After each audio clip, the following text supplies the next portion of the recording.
Good afternoon, everybody, and welcome to the Action Research in ELICOS Colloquium. The Colloquium will be held over 3 afternoons this week, including today, Wednesday, and Thursday. And we hope you can join us on the other days as well. The Colloquium is an opportunity for participants in the English Australia Action Research in ELICOS program to present their research projects that they've been working on this year. And you can see all of the participants on your screens now. So each of these people will be presenting their projects over the course of the next 3 days. The theme for this year's program was current issues in ELICOS teaching and learning. We have a great range of different topics that the projects were conducted about this year.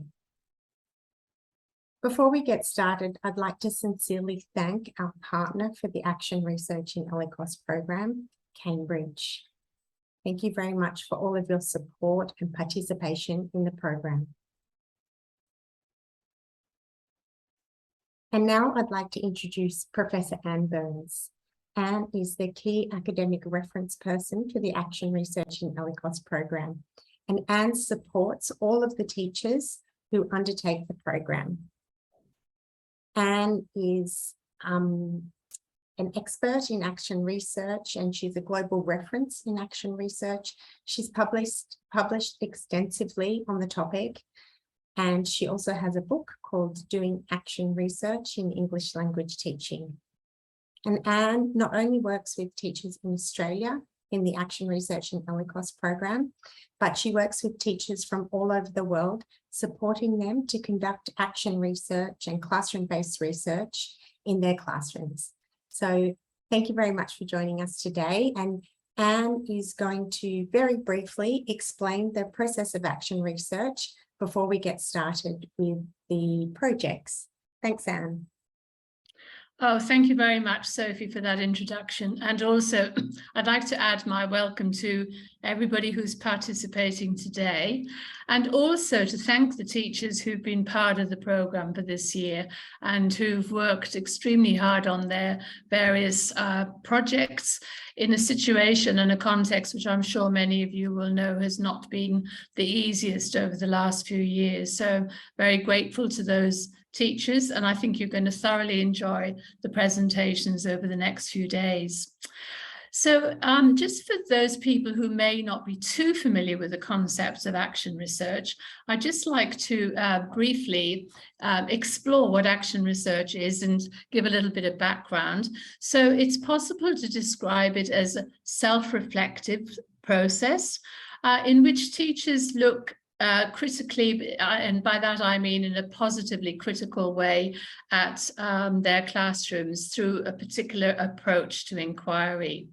So when you become a participant in action research, you're also the researcher, but the agent in the classroom or the teacher in the classroom, carrying out the research concurrently with the action that you do normally as a teacher. So what we're talking about here is that the teacher, the participant, will aim to identify some kind of problematic or puzzling or curious situation that they're interested in and look at those issues in a new way through research. So this is a process which aims to bring about some critically informed changes. In other words, evidence is collected in order to support the changes that are being made in the classroom and to provide some way of going forward further into new directions or some kind of consolidation of the changes that are being made.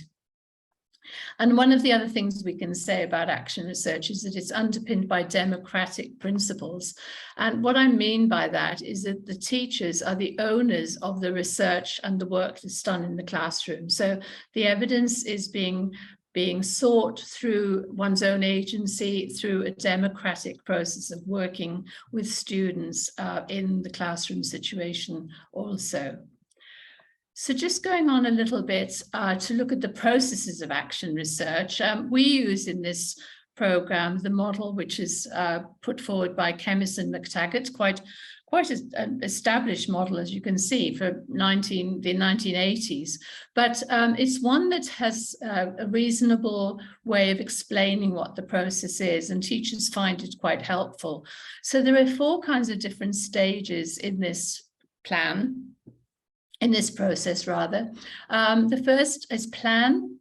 Secondly, act, observe, and reflect. And plan means planning something that you want to do in the classroom, which may be new or different. Acting involves putting the action into place that you want to investigate, and also the action that you want to use with new activities, materials, and so on in the classroom that you want to find evidence for. Then the third point in the whole process is to observe, and by that I mean collecting some kind of evidence or data to support the observations that you're making. So what is it that's changing, or what evidence can you see through these different actions that help to identify some new ways of operating with your students? And then reflection, it's portrayed as if it comes at the end, but I think reflection permeates the whole process, and it's the point at which you can think through different ideas in your plans, your actions, the way you collect the data, but also ultimately at the end in relation to what findings you're seeing coming out of the whole process. So this is very much a classroom-based process, and one that is intimately bound up with what practitioners do in the classroom. This process is sometimes represented by this cycle, which I think many of you might be familiar with. So you can see it as a spiral. It's meant to be a dynamic model, and one that can be iterated many times over. Of course, the research may not go on forever, but it's one that you can keep cycling around until you reach a reasonable point in the research where you're satisfied with the outcomes. So if you want to find out a little bit more about the Action Research in ELICOS program, and we would really encourage you to do this, particularly if you're interested in being part of the program in the future, you can go to this site and have a look at what's been done. Here's some photos from past projects and teachers being involved in the program.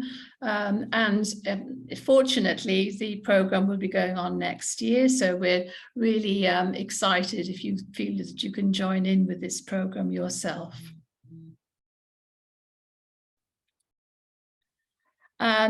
Sophie's just giving me a little note saying expressions of interest for joining the program next year will be available soon, and so please do look out for that and put in an expression of interest. We'd love to have you join in, and I think that you'll get a sense from the presentations over this week of the kinds of things that is possible to do through this very practical action research process. I think it's time for me to stop now and to begin the presentation. So I'd like to first of all introduce Malcolm Kirkwood, who's going to be the next presenter. And Malcolm's going to talk about ipsative feedback, and ipsative feedback in relation to grammar and the teaching of grammar. But I think he'll explain a little bit more what his topic was and how he went about researching it. So welcome again, and thank you very much for participating. Okay, so thank you very much for that, Anne, and for Sophie there. And I'm just going to share my screen with you. Okay, so I am talking about ipsative feedback for correcting morphosyntactic error in second language writing. This is the title of my project. And to give you guys a bit of background context, I thought I'd start with a quiz. Okay, so the quiz is really simple. It's based on a Kahoot quiz. You've got 10 to 15 seconds to note your answers. And being a Kahoot quiz, it's just going to be the 4 different colors there: red, yellow, blue, or green. Okay, so I'll get started, and I'll get to the end, and then I'll help you unpack those answers. So number 1,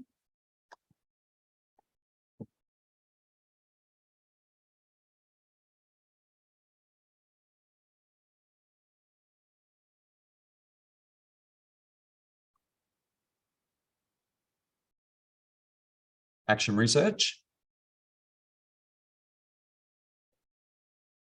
Second question, ipsative feedback. What is it?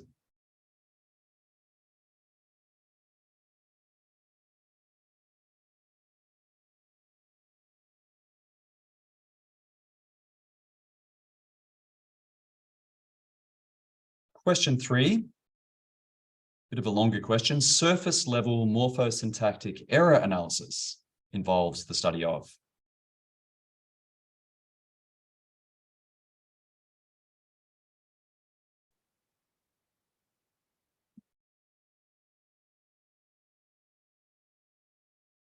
Number 4, writing students can be pressured into doing weekly essay rewrites. True or false?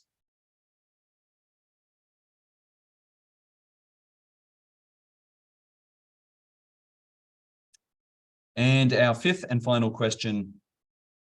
In a 10-week course, which week do writing students seem to give up on their writing?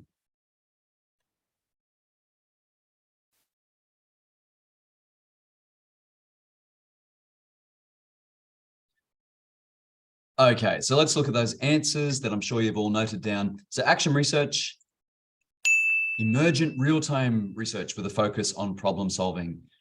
It's not experimental, controlled study. Ipsative feedback, feedback involving a student's own performance, okay, and essentially aiming for a personal best. The surface level morphosyntactic error analysis in this study involved omitted, added, misformed, and disordered words in second language. Can students be pressured into doing weekly essay rewrites? No. And in which week do students seem to give up on their writing in a 10-week course? For some reason, week 7 seems to be the week they all give up and forget everything. So I'm just going to show you the aims of the research. So we've got a basic overview already. I'm just going to speak to this a little bit more. So aim number 1 was to design and use ipsative feedback to improve morphosyntactic accuracy and to use individual action plans for students. The second aim was to understand student preferences in writing feedback. And the third aim was to improve grammatical accuracy in writing, to meet student needs and feedback, and to improve outcomes in final testing. So aim 3 really kind of subsumed the other 2 aims. And I've just realized I've still got the meeting control. I'm just going to hide that. So the underlying sort of premise of the research was to investigate assessment as learning compared with assessment of learning. Okay, so turning to the methods, I took a 10-week bridging English course, BE10 class rather, which involved originally 16 students. 15 students participated in the study, and you can see them there on the screen. So to begin with, I gave all of the students a survey, a pre-intervention survey, to gauge their feedback preferences prior to the intervention. And then I asked students to install Grammarly, the free version, and to aim for a personal best with each week's essay. I'm going to show you the instructions that I actually gave the students on the next few slides. Once they had Grammarly installed and were able to use it, they were asked to generate Grammarly reports for their essays and their weekly rewrites. And then following the course, the 10-week course, I gave them a post-intervention survey. The post-intervention survey just had the same 3 questions as the pre-intervention survey for their feedback preferences to look at trends overall. So the student instructions, firstly, were to download and install Grammarly. The students saw something like this on the PowerPoint that I used. Once installed, they were to upload their original writing files, to set the goals accordingly, and then to generate weekly reports. And you can see in this case, the student got a score of 48. Once they had their reports, they were to look at them, obviously, and to understand the score. What does the score mean in relation to the errors that they produced? And the goal was given to improve the weekly score. More specifically, students were asked to achieve a personal best every week and to keep a writing folio for all of their work. In the folios, they were to keep the original essays and rewrites, all of my feedback that I gave, and the Grammarly reports.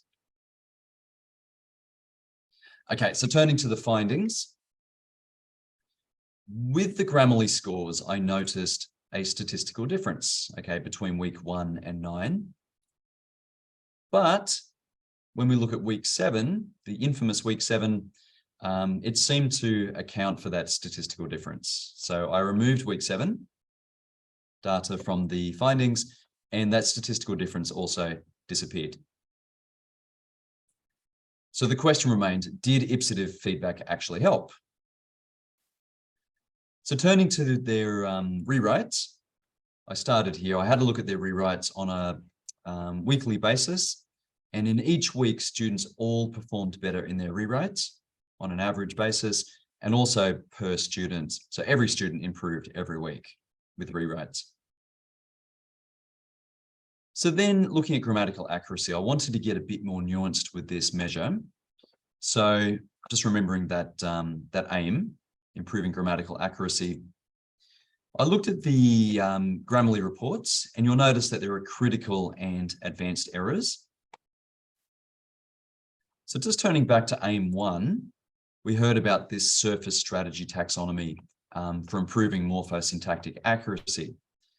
Now, this work comes from Dulé, Burt, and Krashen back in the early 80s, but it's still very appropriate today, I think, as it's one of 3 major error analyses used in second language writing. So surface strategy taxonomy refers to omission errors, the absence of an item that must appear in a well-formed utterance. Addition errors, so the presence of an item which must not appear in a well-formed utterance. Misformation, the use of the wrong form of the morpheme or structure in a well-formed utterance. And disordering errors, the incorrect placement of a morpheme item or group of morphemes. Okay, so this was the basic strategy. This was the technique that I used. So turning back to those Grammarly reports, in Grammarly, in the free version anyway, you get a critical correctness error feedback, clarity, and vocab. And then in the advanced errors, we get these things. There's a few more, like comma splices and run-ons, missing commas and things like this.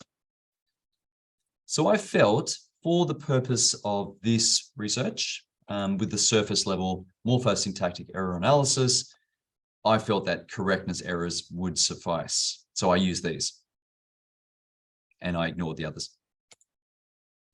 So then looking at the critical errors, overall, average values, okay, for critical errors overall dropped, okay, from about 23 per student per week down to about 8 by week 9.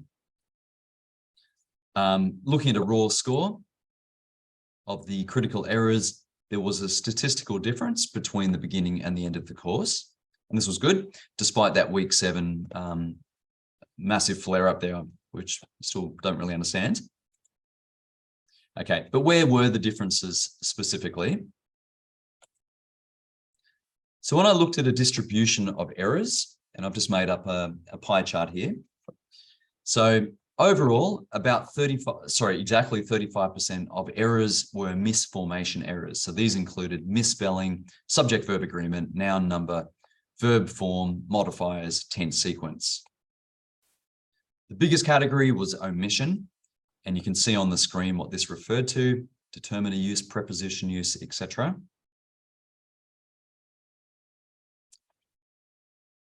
Addition errors were very simple. There was only modal verb usage, so students were inappropriately adding modal verbs to writing, and disordering errors, so formatting, confused language, inconsistencies, misplaced words and phrases, incorrect phrasing. So this was where the errors occurred. There was some overlap between some error types, but I just categorized them by the highest frequency, basically. So we got these neat categories.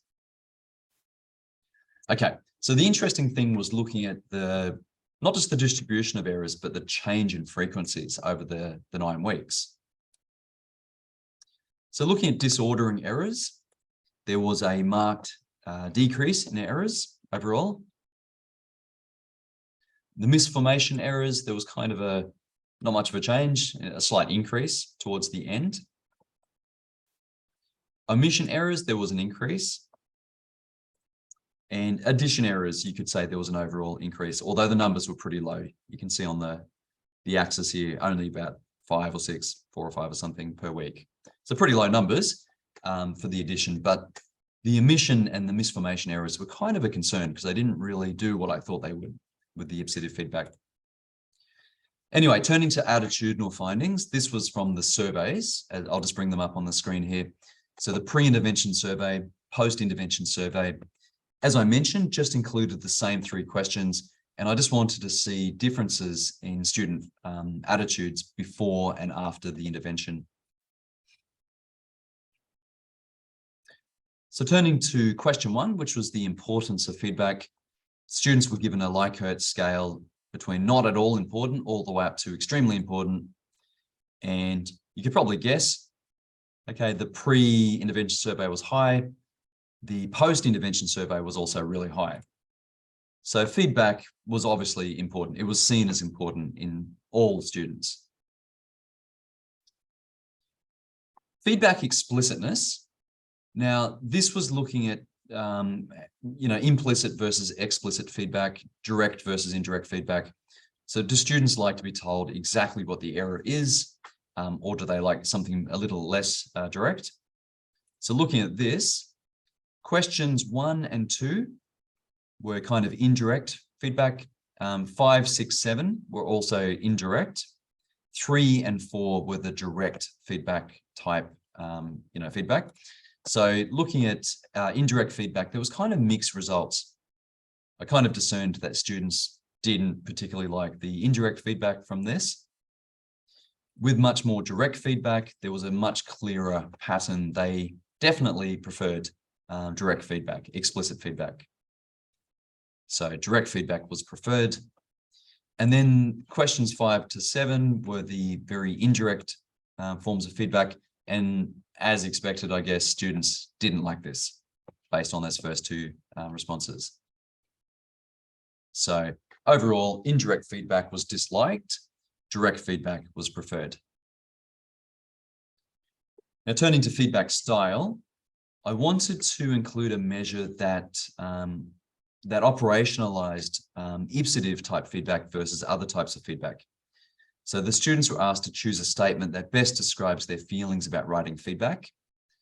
In this first response, I think I would improve my writing quickest by following set rules. This was designed to match Criterion referenced feedback. Okay, so following a set of rules.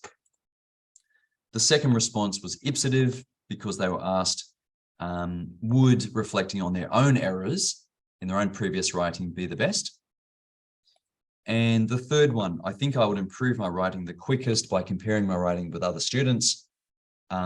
Feedback was seen as a normative, so comparing with other students. So with these 3 possible responses, I'll just bring up the student feedback there. So for the ipsative feedback, we had amongst the lowest amount of students thinking it would be good at the beginning of the intervention, but following the intervention, it was actually the highest. So it went from 5 up to 13. And the Criterion referenced feedback actually dropped quite significantly from 10 to 3 students preferring that. And the peer reference feedback didn't really get a response at all. Okay, so I took from this that ipsative feedback was preferred. Okay, so just quickly talking about how I envisaged and gave feedback. I took Hattie and Timperley's model, this is from 2007, of feedback processes. So this involved feed up, feed back, and feed forward. Feed up was enabling learners to answer questions about specific performance goals, so knowing what they had to do in general. Feedback was enabling learners to answer questions about where they currently are. And then feed forward was enabling learners to answer questions about where they need to go now. So with this in mind, I saw student progress as being determined by the implementation of feed forward 1, okay, by comparing assessments 1 and 2. So for example, week 1 essay feedback and week 2, they were to compare that feedback. And then feed forward 2 was to build on feed forward 1 if they hadn't actually implemented the feedback that I gave them. From this, every subsequent feed forward built on the preceding rounds of feedback. And a picture of progress was built for both me and the learners to incorporate into learning conversations. So these learning conversations were designed to be given on a weekly basis, not just with the folio feedback that I gave students, but also in face-to-face, or rather Zoom, but individual feedback. So these learning conversations were a pretty, integral part of the feedback process. And at the end of the course, I also gave them a reflection sheet with this particular question, mostly referring to ipsative feedback. So how do you feel that having a weekly Grammarly report / score is helping you develop your writing? And I just took a sample of student responses here to feedback to you today on, and I'll just bring them up on the screen.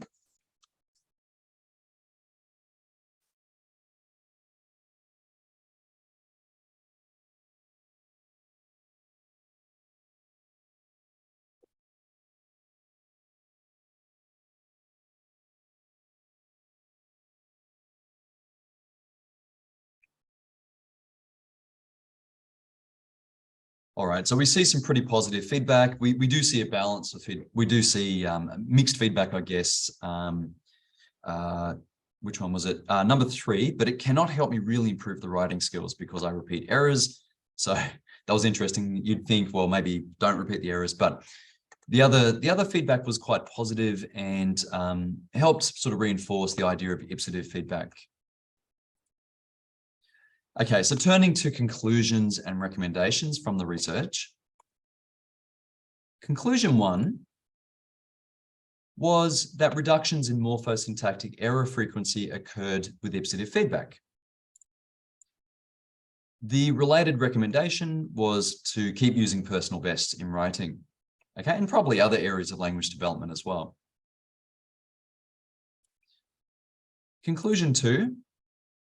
Consistent gains in grammatical accuracy were seen in weekly rewrites. Okay, pretty obvious recommendation would be to keep doing rewrites and to emphasize personal bests in rewrites as well. Conclusion 3.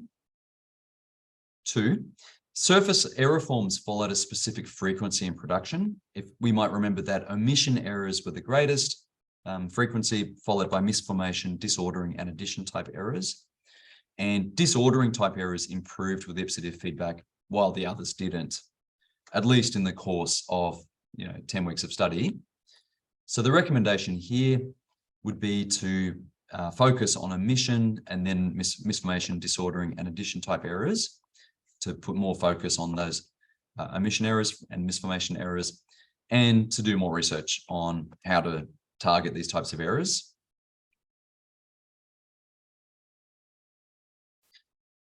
And conclusion 4, students showed a preference for explicit feedback in writing, and ipsative feedback was preferred once students had been exposed to it.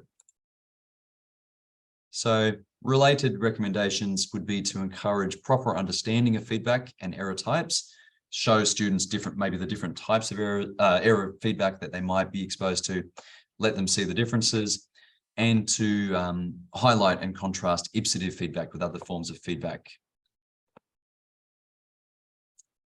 Okay, thank you very much for listening, and I'm going to turn it over to Q&A. Okay, so I can't see you, so I'm just going to bring up the chat box. Malcolm, I'm happy to relay the questions to you because there's one in the chat and one in the Q&A. Awesome.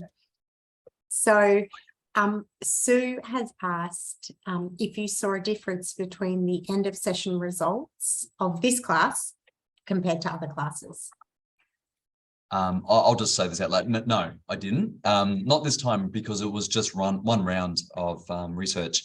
But I have done similar research in the past where I did compare classes and I did see differences in the type of feedback used. In the other research, I used criterion versus ipsative feedback. So, and the ipsative feedback was better overall for grammatical accuracy. Mm-hmm. Okay. David has asked, he said, although students preferred direct or explicit feedback, which type of feedback is the most effective from a pedagogical perspective as per the literature that you've reviewed? Yeah, good question. It's really mixed and it seems to form a continuum with lower proficiency students benefiting more from explicit feedback and getting progressively less explicit with proficiency. But it really depends on the literature. Yeah, I've found lots of, I guess, conflicting findings from research. Yeah. Okay. And Jenny's asked, did you make any note of sentence complexity? Did students attempt more complex sentences by the end? That one's in the chat, Malcolm. Oh, in the chat, yeah. Let me just have a look at that. Sorry, I just zoned out a bit. Sentence complexity. Yeah, well, interestingly, in the first research that I did, I was looking specifically at grammatical intricacy, which is the number of clauses per sentences, and lexical density as two measures of writing proficiency. And I did see increases in both of those. This time around, I wasn't really looking at that. I was just looking at the overall error frequency, and I didn't measure output in terms of complexity and sentence structure. No. Yeah, you focus further research. more. Yeah. Yeah. One of the points that Anne always stresses in the first action research workshop is that you need to rein your research in and not make it too big. So right. I think you probably decided to focus on those particular areas. Yeah. Joe has asked if you have a theory as to why week 7 seemed to be so unexpected or out of bounds with regard to student performance. Yeah, stress. You mentioned that you've seen this across a lot of your classes in the workshop. Yeah, and institutionally as well. It's almost a cliche that students will forget everything by week 7 or 8 and just revert back to their original structures in language and test taking strategies and all sorts of things. They just seem to forget everything. So as to a theory, not really well developed, but I would assume it's got something to do with stress leading up to summative assessment, maybe. Yeah. Okay. Well, thank you so much for presenting your research today. Ipsative feedback's a really hot topic at the moment, so it's great to have some insight into it. And especially, those promising attitudinal findings that you uncovered from your students as well. Yeah. Thanks, Sophie. And thanks very much for the questions. Really good. Excellent. Yeah.